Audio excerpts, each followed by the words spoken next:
va? Buen día.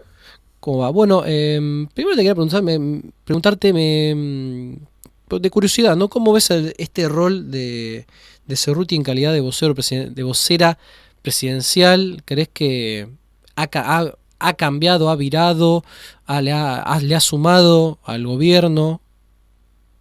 Bueno, muy reciente, ¿no? Hace muy poquito que fue nombrada como vocera.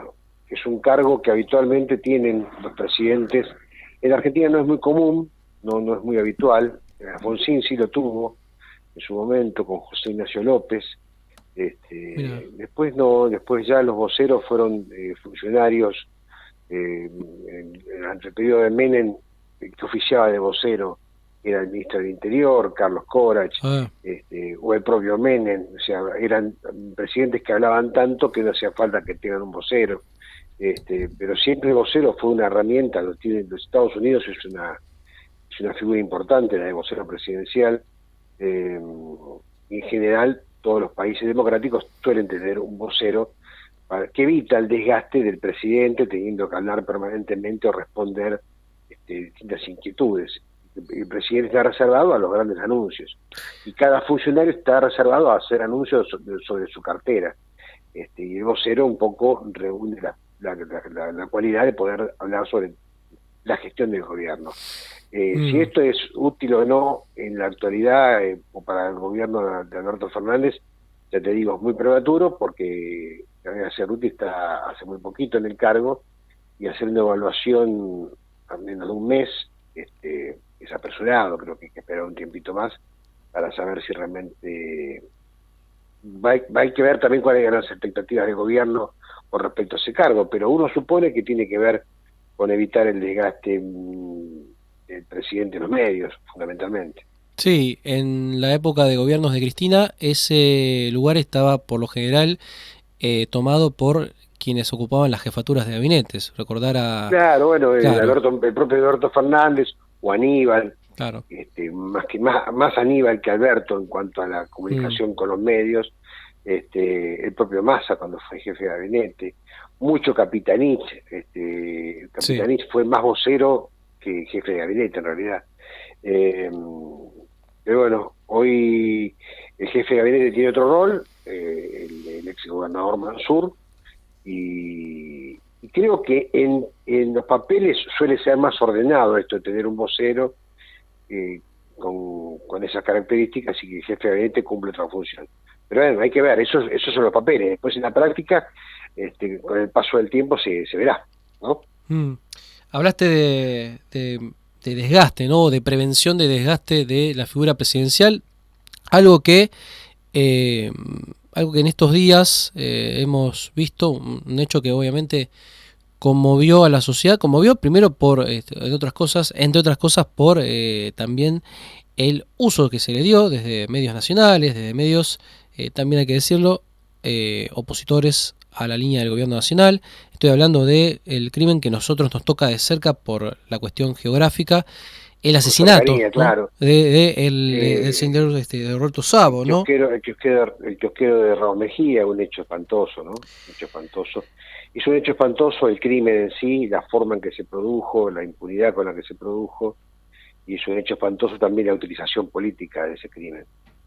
Eh, Porque, bueno, claramente fue utilizado como una especie de cierre de campaña Mm, de Juntos, en este caso, porque, bueno, uno veía ahí manifestaciones que tenían que ver con insultos al presidente o a la mm, vicepresidenta, como si algo tuvieran que ver con ese episodio. Tienen que ver en cuanto al Estado, que no puede seguir protegiendo a la ciudadanía como no lo hizo el gobierno anterior y como no lo vienen claro. haciendo muchos gobiernos. Es un problema de la inseguridad realmente grave, pero a veces se mezclan cuestiones que son ajenas a la verdad. ¿Qué sé yo? Por ejemplo, el Mm, tema de criticar al garantismo de aquellos que liberan presos en forma irresponsable, se decía, ¿no? En este caso, el delincuente que acribilló al kiosquero es un tipo que quedó liberado durante la pandemia, y se mezcla esto con aquellos que fueron liberados justamente por cuestiones sanitarias, y no es el caso. Este muchacho, este delincuente, fue liberado porque había cumplido con su pena. O se había cumplido con la totalidad de su pena por ser ladrón. No es que a nadie no hubo sacapresos, no, tipo cometió un delito, fue preso, cumplió con la pena y fue liberado. En todo caso, lo que hay que revisar, obviamente, y mucho, es cuál es la capacidad de recuperación de un delincuente para poder reinsertarlo en la sociedad. Y es un tema de una responsabilidad del Estado, cómo hace para que un delincuente que está preso, la idea de estar preso, la idea de cumplir una pena, tiene que ver con la idea también de reincorporarse o de reinsertarse en la sociedad. Y eso el Estado no lo está pudiendo hacer, por muchas razones. Por ejemplo, porque en un sistema carcelario en la provincia de Buenos Aires al menos, con posibilidades de alojar a 24.000 personas, o 24.000 presos en este caso, hay, no sé, 50.000. Entonces también en esa forma de ese hacinamiento, en esa forma inhumana de encerrar a una persona, está la imposibilidad de poder reinsertar a la sociedad, claramente. Ahora, aquellos mismos que pretenden que estén todos presos, cuando se proyecta la apertura de una alcaldía, ponen el grito en el cielo porque no quieren cárceles ni alcaldías cerca de su casa. Entonces, por un lado los quieren a todos presos, pero nadie se preocupa, ¿pero dónde tenerlos presos, no? Claro. Pero bueno, vuelvo al hecho de la utilización mediática y no mediática, política. Los medios fueron, algunos medios son parte de esa estrategia, de utilización política de un crimen espantoso, de los que hay lamentablemente muchos y de hace tiempo, no es algo que no venía ocurriendo. En este caso ocurrió y fue potenciado por los medios grandes que juegan en tándem, o mejor dicho, manejan la agenda de la oposición, y ahí apareció, por ejemplo, Bloomberg de vuelta, ¿no? Un hombre al que tuvo la desgracia de padecer una tragedia familiar, pero que la verdad que no tiene la catadura moral para reclamar nada, si bien lo ha hecho en su momento y había convocado multitudes pidiendo endurecimiento de penas, se cumplió, o sea, el Congreso se hizo eco de ese reclamo del hombre que se hacía pasar por ingeniero y que en la zona oeste a muchos lo conocen bien porque se dedicaba a hacer la liquidación de las grandes fábricas cuando cerraban. Ese personaje que tuvo una desgracia familiar espantosa, de la que por supuesto nadie puede no hacer otra cosa que lamentar y repudiar lo que le ocurrió al hijo de Bloomberg. Bueno, ese personaje pidió endurecimiento de penas, esas penas se endurecieron, y la verdad que no se redujo el delito en nada con ese endurecimiento de penas. Entonces, es mucho lo que hay que pensar, pero con frialdad, con seriedad, y no con utilización, hacer esa utilización carroñera de un hecho espantoso. Sí. Todos queremos vivir más seguros, y sería bueno que eso sea una política de Estado que supere los intereses políticos, ¿no?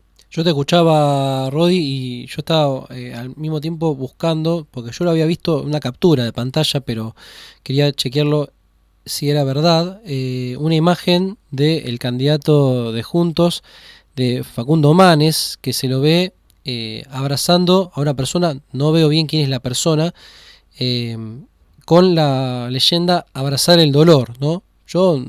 Una imagen uno no puede, o trata de no juzgar en base a una imagen sin tener en cuenta el contexto, ¿no? Pero si uno lo pone en este marco donde Manes es alguien que está buscando el voto, la persuasión, ¿no?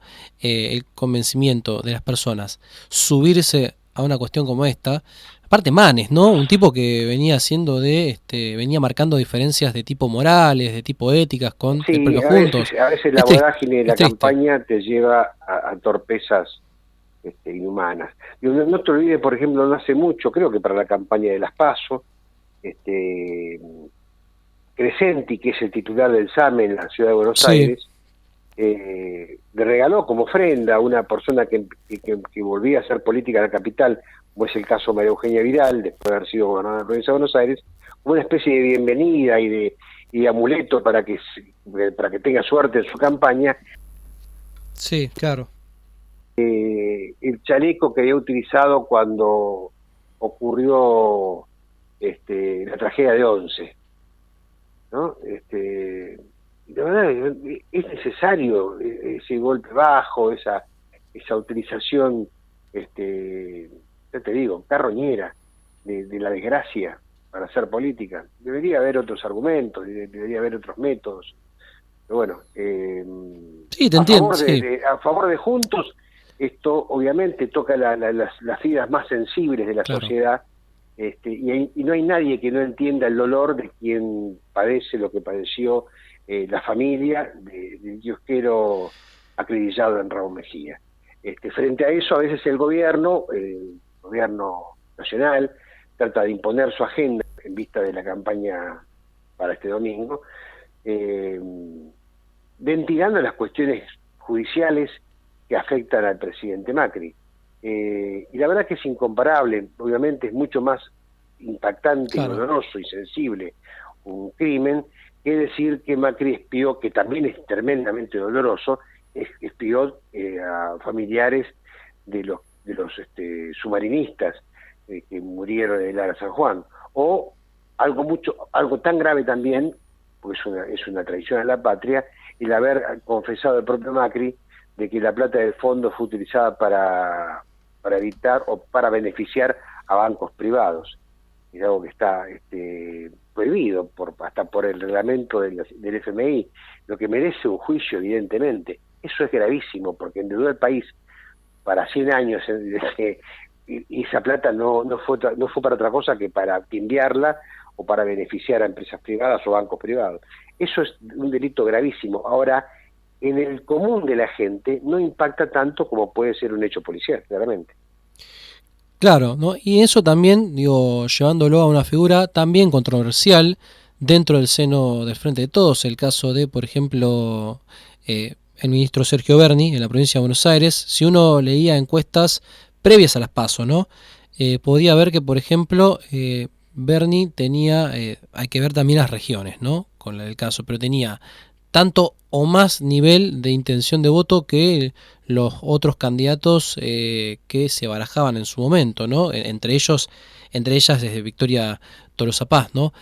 Priorizando Sí, sí. la seguridad Eh, antes que la salud, por ejemplo, ¿no? O el Hoy sí, trabajo. hoy sigue siendo un funcionario con bastante popularidad, con buena imagen, eh, porque son muchos, desde el Frente de Todos, los que son fieles a sus funcionarios y no los quieren criticar y dicen adherir, en este caso, a Sergio Mm, Berni.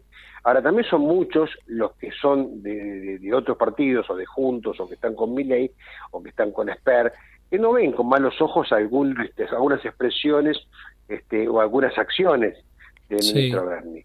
Esa popularidad no significa que a la hora de ser candidato lo vayan a votar, no, porque claro, es los que intención. son de Juntos o de Esper o de Hotton o de quien sea, no lo van a votar a Berni. Le pueden decir hoy, me gusta ese muchacho porque dice cosas que a mí me agradan, como por ejemplo que los mapuches son todos terroristas. Entonces eso por ahí cae bien en un sector de la sociedad que después no lo va a ir a votar a Berni, porque Berni sigue siendo por ahora o hasta ahora parte del Frente de Todos. El día que se vaya al Frente de Todos, se vaya a otro Claro. lado, tal vez tenga otro vuelo electoral, pero mientras tanto, aquellos que dicen gustarle a Berni no lo terminan votando a Claro. Berni. Algo ¿Entiendes? parecido, sí, algo parecido en menor medida. Por ahí ocurrió con el caso de Guillermo Moreno, ¿no? Gente que por ahí le tenía o le tiene cariño por su paso por la Secretaría de Comercio, que lo tenía como referencia en materia de economía por en detrimento de los, entre comillas, o no, errores del gobierno, pero que no concitaba una propuesta electoral, vamos a decir, atractiva, también en este sentido que muchas veces pones vos, ¿no? El del electorado burrero. Sí, y también hay cosas, qué sé yo, dentro del Frente de Todos hay muchos que elogian y valoran, eso, a Miriam Berman, por ejemplo. Ajá, Y no la van a votar porque es candidata de la izquierda y Frente de Todos termina votando Frente de Todos, pero mm, para muchos más de los que la votan, a Miriam Berman, dicen qué interesante que es esta mujer, o qué interesante esta claro, dirigente política. Lo que no significa que después vayan a votar. Eso no hay que confundirse con esas encuestas o con esas Sí, claro, sí, claro. sobre opinión de un dirigente. Vos podés opinar bien de un dirigente y bueno, nunca lo vas a votar, salvo, qué sé yo, que haya un cambio de Sí, rumbo, pero bueno, es muy difícil que lo vayas a votar. Igual creo que lo de Bernie es un callejón sin salida con respecto a su continuidad, porque las controversias, primero era con la ministra de Seguridad anterior, Frederick, a la que manifestó cosas, bueno, obviamente muy duras el propio Bernie.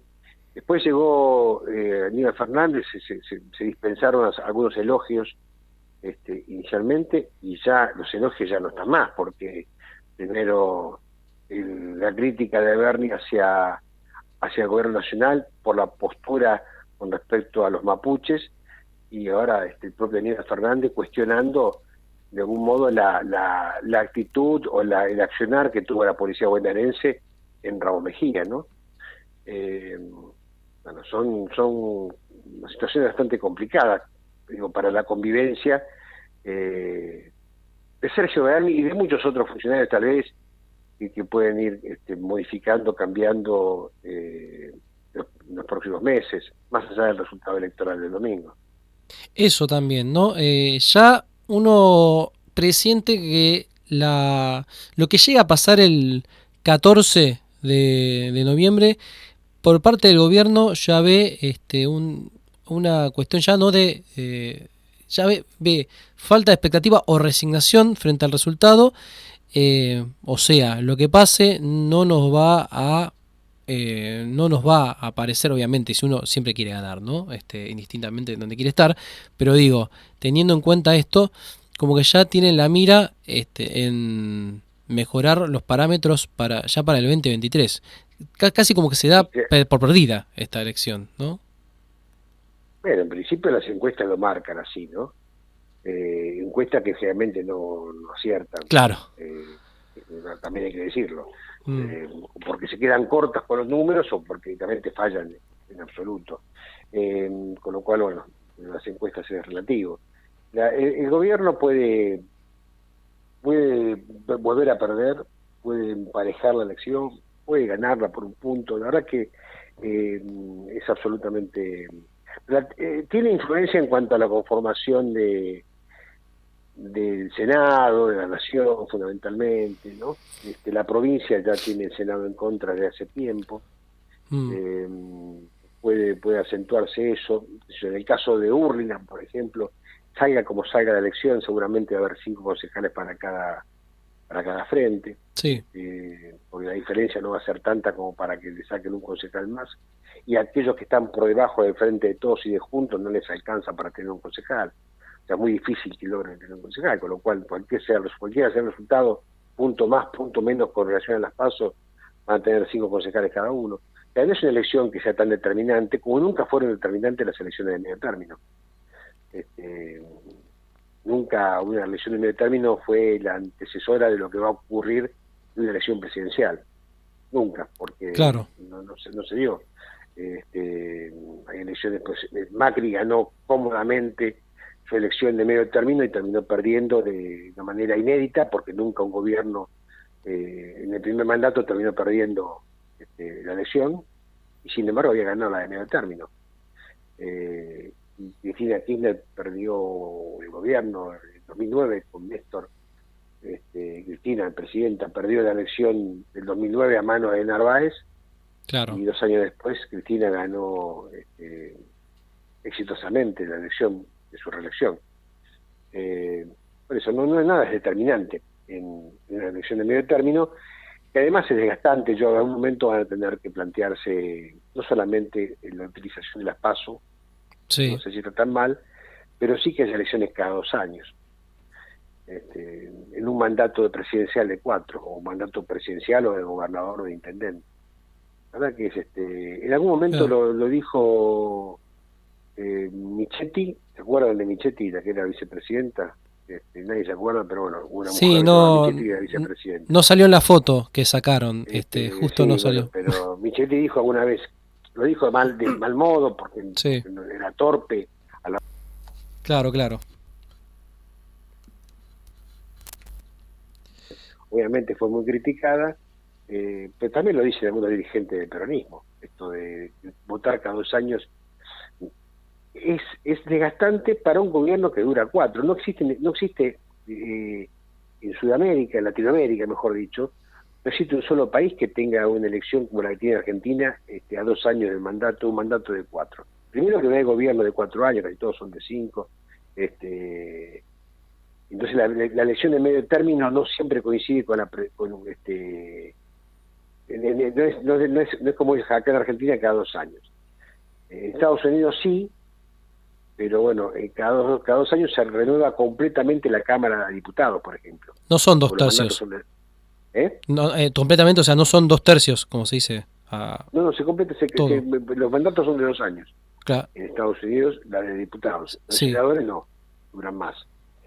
Pero bueno, es un sistema bastante desgastante para un gobierno que está permanentemente en campaña. claro.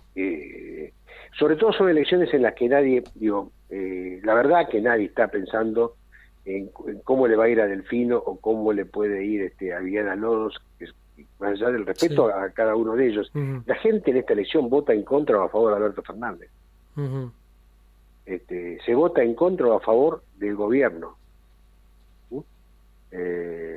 No hay otra mirada. No es que la gente está emocionada con la posibilidad de que Santilli sea diputado nacional. O que o que Tolosa Paz sea, no, la verdad que no es una compulsa entre Tolosa Paz y Santilli, es una compulsa a favor o en contra del gobierno nacional. Esto fue siempre así, no es por Alberto, pasó a Macri, le pasó a Alfonsín, le pasó a Cristina, le pasan a todos. Son elecciones en las que no se elige nada, se vota en contra o a favor del gobierno, es un plebiscito que sirve para, en algunos casos le puede servir al gobierno para corregir rumbos, en otros casos le puede servir a la oposición para fortalecerse, pero no es más que eso. Así que bueno, lo que va a tener el gobierno el domingo es otra mirada de parte de la población, cuál es el grado de aceptación que tiene su gestión, cuál es el grado de rechazo, y si tiene tiempo en 2 años para mejorar aquellas cosas que la sociedad le rechace en esta elección del domingo, o de mejorar aún más aquellas que aprueba, pero no es más que eso.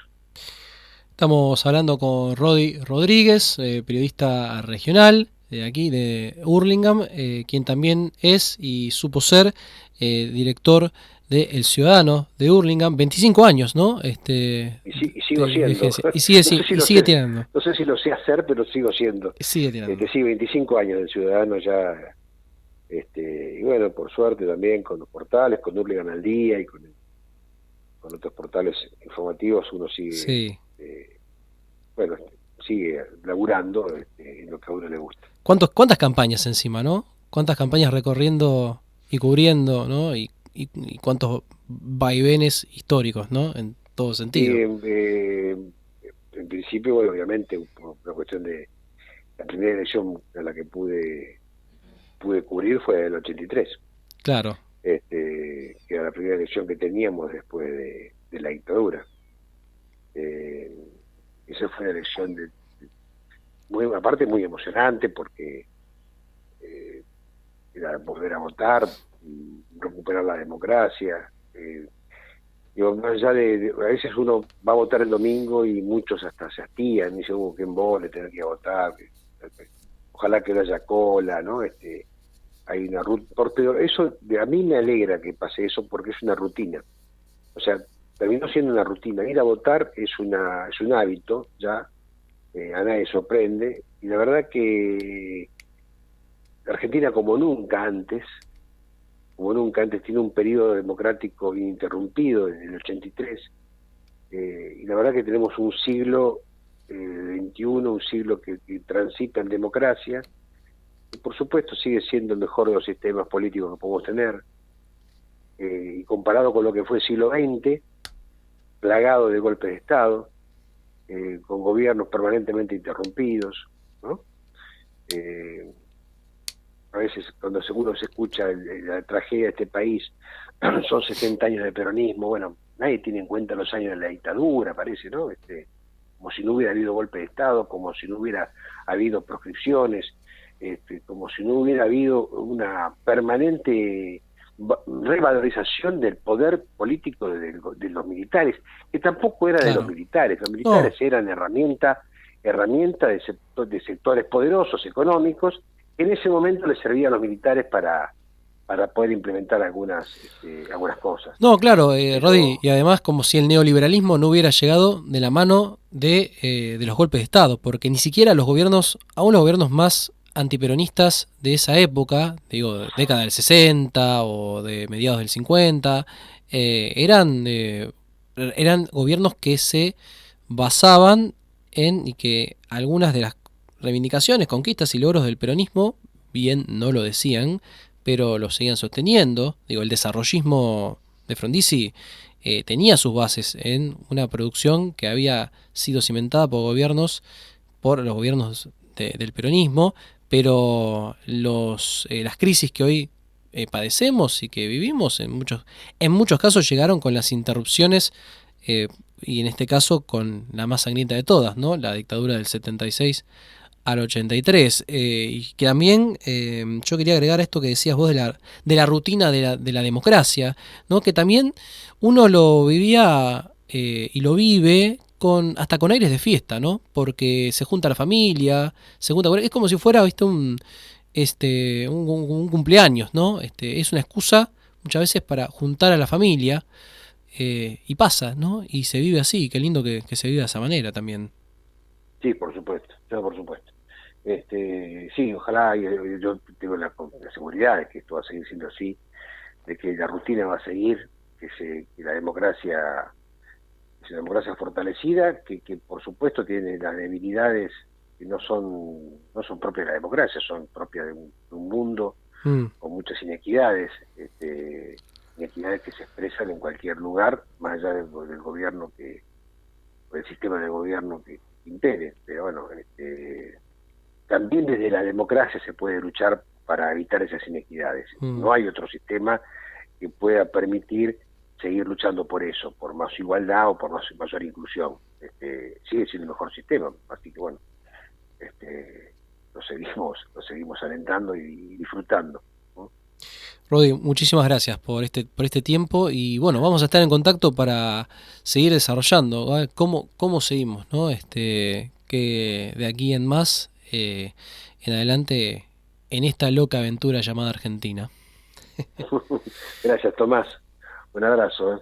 Ahí pasaba Rodi Rodríguez, director de El Ciudadano de Hurlingham, periodista regional de nuestro distrito de Hurlingham.